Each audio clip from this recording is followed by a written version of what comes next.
시청자 여러분 안녕하십니까. 이제 3월 5일 오후 시간인데요. 이제 오늘 마지막 사전투표 시간이 몇 시간 남지 않았습니다. 사전투표 하신 분들 많이 좀 투표를 해주십사 말씀을 다시 한번 드리겠습니다.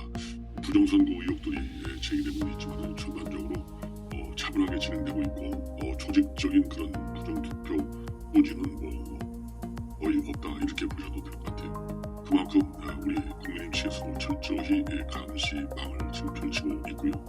그리고 과거에 나타났던 사전투표와 관련된 이런 부정 의혹들 제도적으로 많이 보완이 됐습니다. 그래서 걱정하지 마시고요. 많이 참여해 주십사 이런 당부의 말씀을 드립니다. 그리고 우리 전직 국정원 직원들의 오늘 윤석열 후보 지지 선언 아주 성황리에 행사가 아주 잘 마무리됐습니다. 제가 보기에는 우리 국정원 창설 사상 62년 만에 이렇게 집단으로 성명을 발표한 것은 오늘이 처음입니다. 그만큼 문재인 정권이 대한민국의 안보체계를 완전히 무너뜨려놓고 특히 국가정보원이 가지고 있는 대공 수사권을 경찰에 넘긴다. 60여 년 동안 갖고 온 노하우와 정보를 경찰에 넘긴다. 이게 말이나 되겠어요? 간첩 잡지 말라는 메시지를 김정은한테 했던 거예요. 이거 간첩 잡지 않겠다라고 김정은하고 약속하고 온 것이 아닌가라는 의혹이 들 정도로 심각한 상황입니다. 그리고 더군다나요, 지금 국보법을 폐지하겠다라는 지금 입장까지 가지고 있지 않습니까? 그래서 오늘 시국선언에서는요, 윤석열 후보 지지 선언은 물론이고 이러한 국보법 반드시 존중시켜야 되고 대공수사권도 마찬가지다. 그리고 윤석열 정부가 들어서면 국정원을 이렇게 정치적으로 운영하지 않고 오로지 선진국 정보기관 대응에 들어설 수 있도록 모든 지원을 다해달라 이러한 세 가지 요구사항을 했습니다. 그리고 시국선언문은 이제 제가 낭독했는데요. 제 방송 실시간으로 오늘 오래간만에 중계를 했습니다.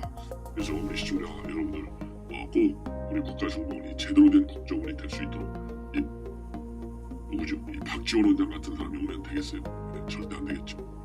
자, 그래서 다시 한번 우리 시청자 여러분들께 감사하다는 말씀을 드리고 우리 많은 언론들이 지금 보도를 해주고 있어요. 그래서 오늘 행사를 보도해준 이 언론 매체분들께도 깊은 감사의 말씀을 드립니다. 자, 그러다 보니까 이제 북한 말을 하지 않을 수가 없는데요. 여러분들, 오늘 또 북한이 9번째로 미사일을 발사했어요. 자, 이것은 그것 때문에 발사한 거죠. 바로 문재인 정권이 자초한 겁니다. 이재명이가 뭐라고 그랬어요? 우크라이나 친구들 때 우크라이나가 정치 잘못해갖고 자초한 거다 이렇게 되어 있잖아요. 문재인 대통령은 이 김정은이의 도발을 자초했다 이렇게 봐도 되지 않겠습니까? 여기에 대해서 이재명 후보가 대답을 좀 뭐라고 하는지 한번 들어봤으면 좋겠어요. 자, 그럼에도 불구하고요, 이 표 관리하기 위해서 이재명이 규탄했다고 해요. 이거 웃기는 거예요. 그리고 표 관리하려고 청와대가 오래간만에 규탄했어요. 이것도 한마디로 쇼하는 겁니다. 무슨 쇼냐?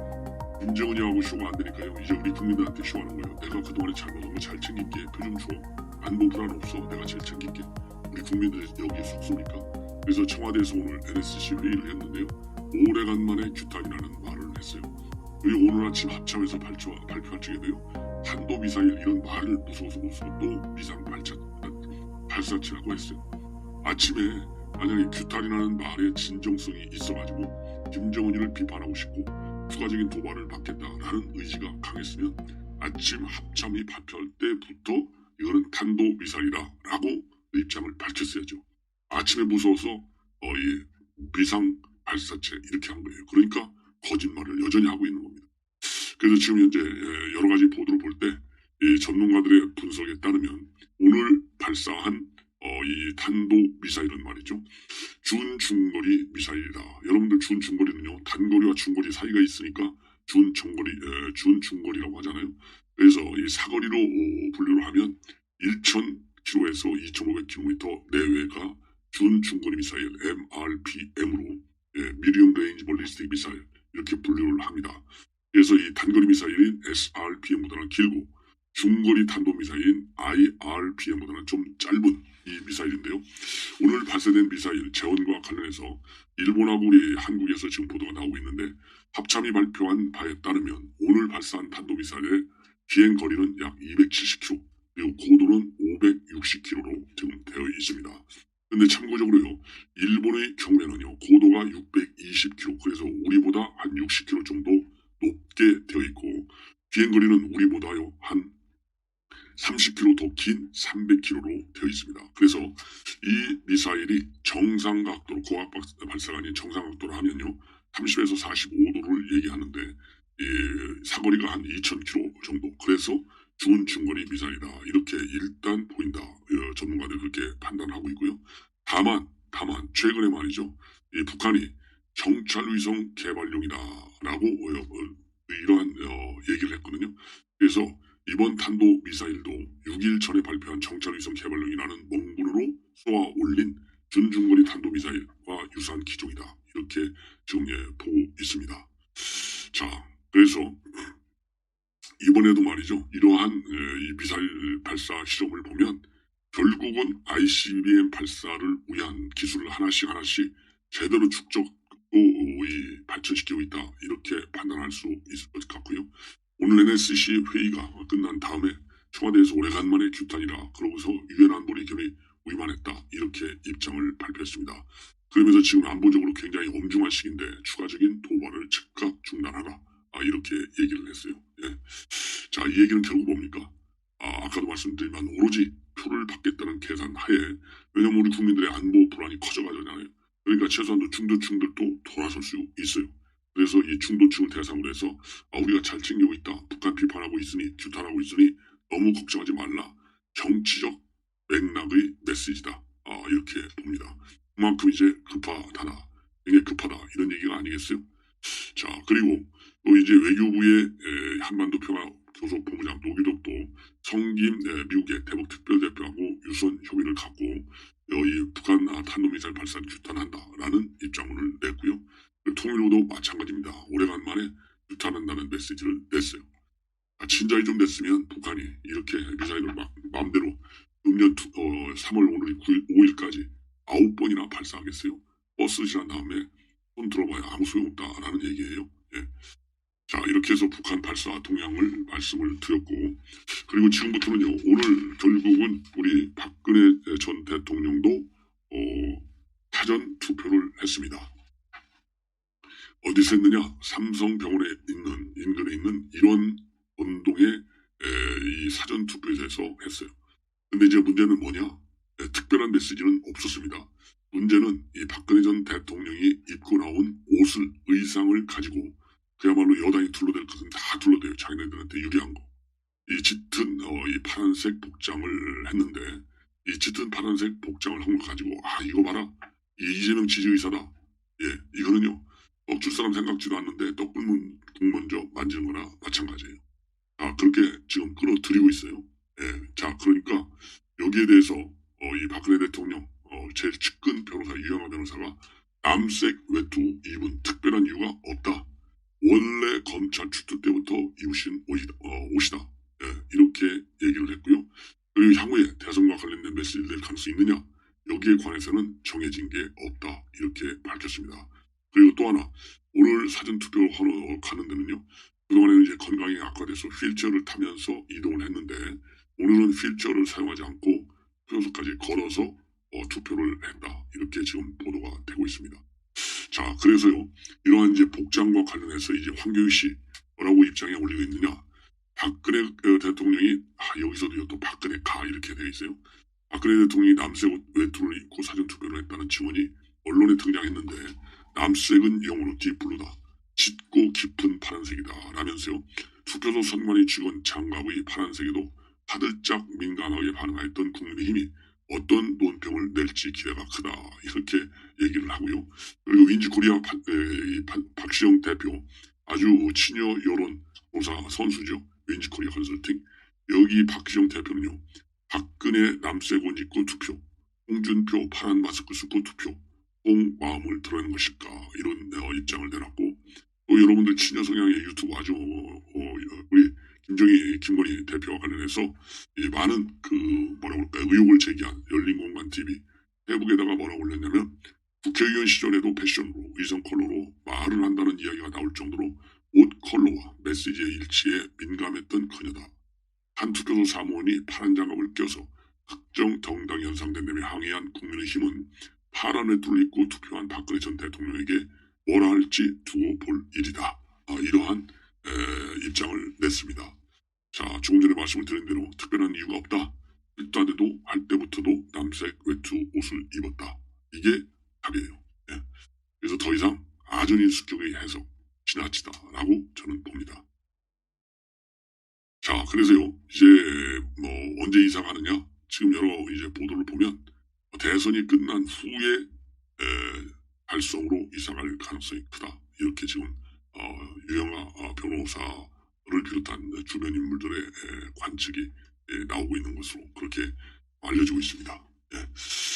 자, 그래서 말이죠. 일단 이 사면 복권 때문에 투표권이 완전히 이 선거권도 복권 회복됐기 때문에 오늘 투표를 한 것이다. 이렇게 말씀을 드리고 싶고, 오늘 또 말이죠. 이 박근혜 대통령이 아무런 메시지를 내지 않은 이유는 제가 보기에 가장 큰 것이 본인이 이제 메시지를 내면 또 이 많은 해석이 또 나올 수밖에 없지 않습니까? 그런데 아직 오늘 사전 투표하면서 얼마든지 한 말씀 하고 할 수 있는 거 아니겠습니까? 근데 아무 말도 안 했다라고 하는 것은 아직은 이 본인의 이 메시지가 혹시라도 말이죠.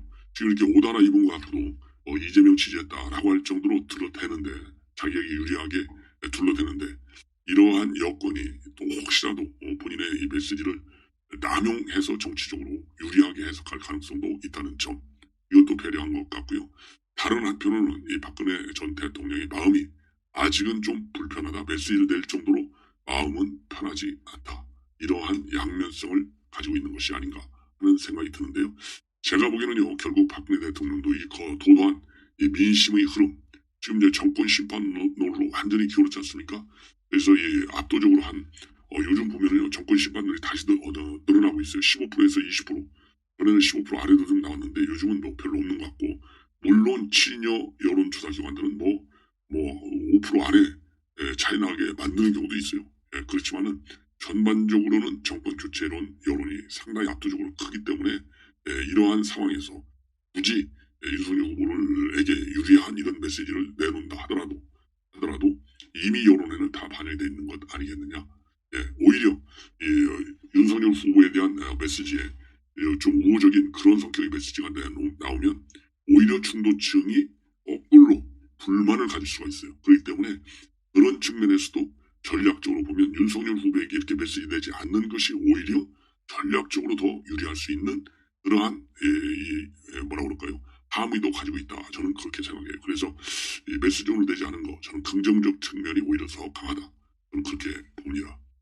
자, 그리고 이제 안철수 후보 쪽 뉴스를 좀 전해드리면요.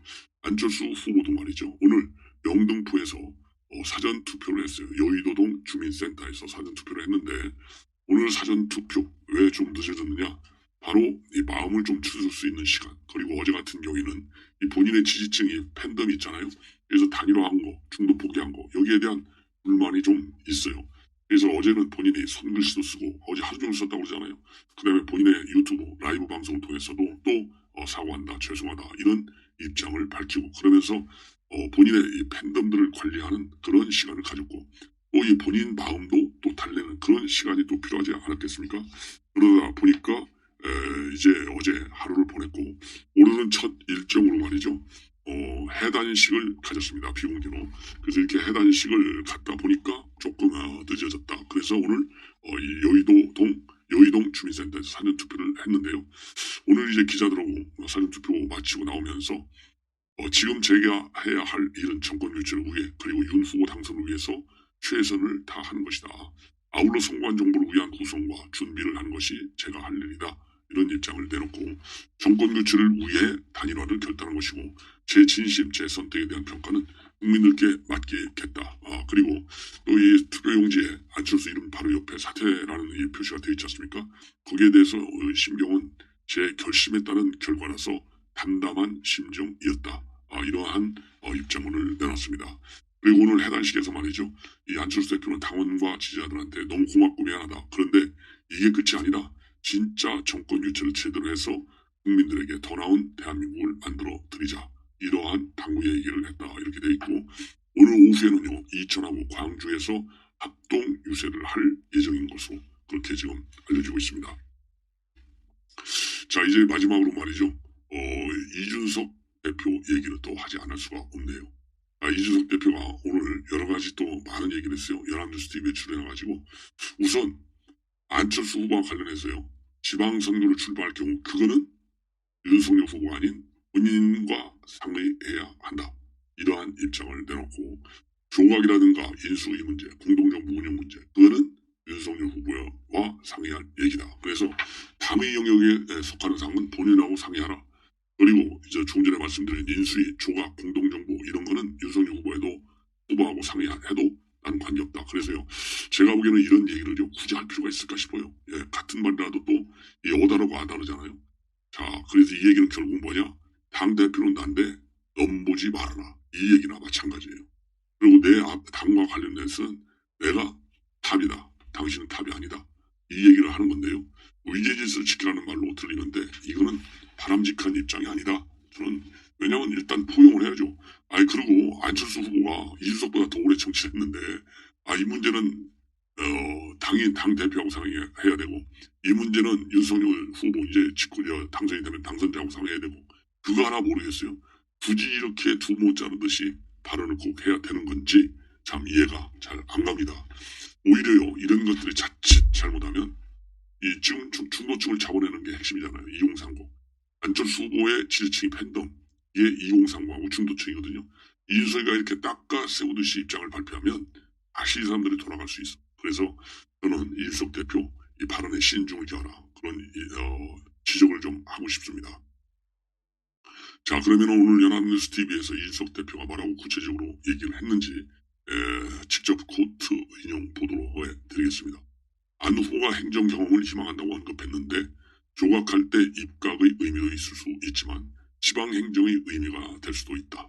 후자의 경우에는 당과 상의해야 할 문이다. 그러니까 지방선거 출마하면 공천권은 내가 가지고 있다. 윤석열 후보가 아니야. 이 얘기예요. 인수위나 조각 공동정부는 당연히 윤 후보의 영역이다. 합당이나 정치적 변화에 대한 부분은 당이 주도하는 모양새가 되는 게 맞고 안 대표가 어떤 행보를 하기 희망하느냐에 따라서 애용 주체가 다를 수 있다. 그래서요 안 대표 선택에 따라서 그런 부분은 예우할 것이다 라고 입장을 내놨고 그리고 단일화 효과와 관련해서는요 지지율 수치상 변동은 크지 않을 것인데 선거 막판 여당이 마타도성 이슈를 던질 텐데 하나도 먹히지 않는 상황을 만들었다는 점에서 상당한 효과다. 그리고요 안철수와의 구원과 관련해서 이 안 대표가 선거 과정 중에 우리 후보에 대해서 별의별 얘기를 다 했는데 손가락을 자르겠다든지 과격한 언사가 있었고 그럴 때마다 지적할 수밖에 없었다. 우리 당과 생각을 같이 하는 분들과는 구원이 없다. 국민의당이나 안 대표에 대한 언급은 그쪽 발언에 대한 제 평가였지 제가 선제 공격한 적은 없다. 그리고요 안 대표 지원 합동유세 지원된 거 이거는 마음을 추스를 시간이 다소간 필요했을 것으로 예상이 되고 그리고 현재의 대선 판세와 관련해서는요 블랙아웃 전 윤 후보가 이 후보에 대해서 68% 정도 앞서는 조사들이 나왔는데 ARS 기준 그보다 더 벌어지지 않을까 기대하고요. 민주당이 야권 단일화에 대한 역컨벤션 효과를 거론하는 데 대해서는 주술적 의미의 발언이 아닌가 그랬으면 좋겠다 라는 취지의 발언일 것이다. 이렇게 얘기를 좀 하고 있습니다. 입장을. 자 그리고요 이번 선거와 관련해서는요 이 8%포인트 이상 격차로 이길 것이다 라고 지금 이 언론에서 연합뉴스TV에서 밝혔어요. 그래서 지금 이제 안철수 후보 저하고 이제 비슷합니다. 저는 이 두 자릿수를 넘어설 가능성이 매우 크다. 그 이유 중에 하나 첫째 지난번 시장 선거 때요 우리 서울에서는 거의 20% 부산에서 28% 이 정도로 압도적 차이로 이겼거든요. 이게 바로 뭡니까? 바로 정권 교체 여론이에요. 그리고 LH 사태 직후예요. 그래서 지금은 대장동 사태 직후다. 그리고 여전히 정권 교체론이 굉장히 세다. 이 두 가지가 지난 서울시장 선거 때하고 똑같은 환경이다. 이런 걸로 보면 말이죠. 제가 보기에는 8% 이상 그렇게 차이가 난다. 이렇게 보는 이준석 대표의 말도 맞지만 저는 그보다 더 크다. 최악의 경우가 10% 안으로 들고요. 지금 이 상태로 간다면 우리 윤석열 후보의 지지는 10% 이상 차이로 이길 가능성이 크다. 이렇게 저는 생각을 합니다. 자, 그게 중요한 게 아니고요. 우리가 하나로 뭉쳐서 아주 일제히 투표를 압도적으로 하는 것이 가장 중요합니다. 그래서 여러분들의 손자, 손녀, 며느리, 이 젊은분들 반드시 윤석열 후보를 투표하도록 어르신들께서 강력히 설득하는 것이 굉장히 중요하다라고 시청자 여러분 이것으로 본 방송은 마치고요. 잠시 후에 또 중요한 뉴스로 여러분들을 찾아뵙도록 하겠습니다. 시청자 여러분들께서 제 방송이요. 이번 선거 때까지 80만 육박할 수 있도록 많이 좀 도와주셨으면 좋겠습니다. 예, 그리고 김건희 대표 팬카페 8만을 넘어갈 수 있도록 마찬가지로 도와주십시오. 대단히 감사합니다.